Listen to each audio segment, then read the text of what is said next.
হয় Facebook friend আৰু YouTube ফ্ৰেণ্ডসকল, আজি কি 1 টকাৰ হিচাপ মিলাই দিয়ক। ঠিক আছে, 1 টকাৰ হিচাপ মিলাই দিয়ক। হয় মই কুৱেশ্যনো কৰা নাই, আপোনালোকে মেথছটো দিয়াই নাই, মেথছটো আপোনালোকে দিয়াই নাই, আপোনালোকে কেনেকৈ 1 টকা ঘূৰাই দিব। ঠিক আছে, মানে এইটো মানে জাষ্ট ক'লোঁ 1 টকাৰ হিচাপ মিলাই দিয়ক।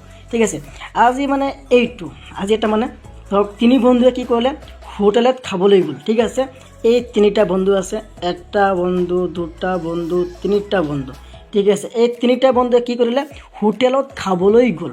ঠিক আছে, হোটেলত খাবলৈ গ'ল আৰু 3জনৰ মাজত কিমান টকা বিল আহিলে, ধৰি লওক 25 টকা বিল আহিলে। ঠিক আছে, 25 টকা বিল অহাৰ লগে লগে 3 বন্ধুৱে কি কৰিলে, 10 টকা এজনৰ হাতত জমা দিলে।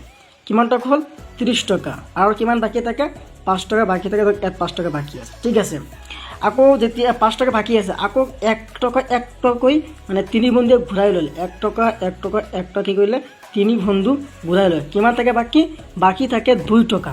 ঠিক আছে, ইয়াত থাকে 2 টকা। ধৰক 10ৰ পৰা আনিলে 1 টকা, তাহলে কিমান হ'ব, ইয়াত 9 টকা হ'ব। ঠিক আছে, ইয়াত 9 টকা, ইয়াত 9 টকা হ'ব। এইটো কেঞ্চেল, এটা গুচি গ'ল।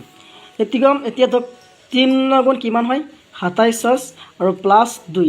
এই 2 টকা মান ধৰি লওক যে যোনে খোৱাটো আনি দিছিলে তাক টিপছ হিচাপে দি দিলে 2 টকা। কিমান হ'ল, 29 টকা।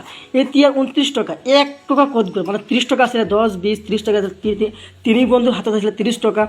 1 টকাটো ক'ত গ'ল আপোনালোকে এতিয়া ওলাই দিব লাগিব। হয় ফেচবুক ফ্ৰেণ্ডত যদি পাৰে আপোনালোকে কমেণ্ট কৰিব, আৰু কমেণ্ট কৰি লিখিব পাৰে যদি কোনোবাই মিলাব পাৰে এই মেথছটো, এই অংকটো, তেখেতে কি কৰিম, 500 টকা পেটিএম দিম। ঠিক আছে, 500 টকা পেটিএম দিম, একটা শিওর দিম। আপোনালোকে 1 টকা হিচাপ মিলাই দিয়ক। ঠিক আছে।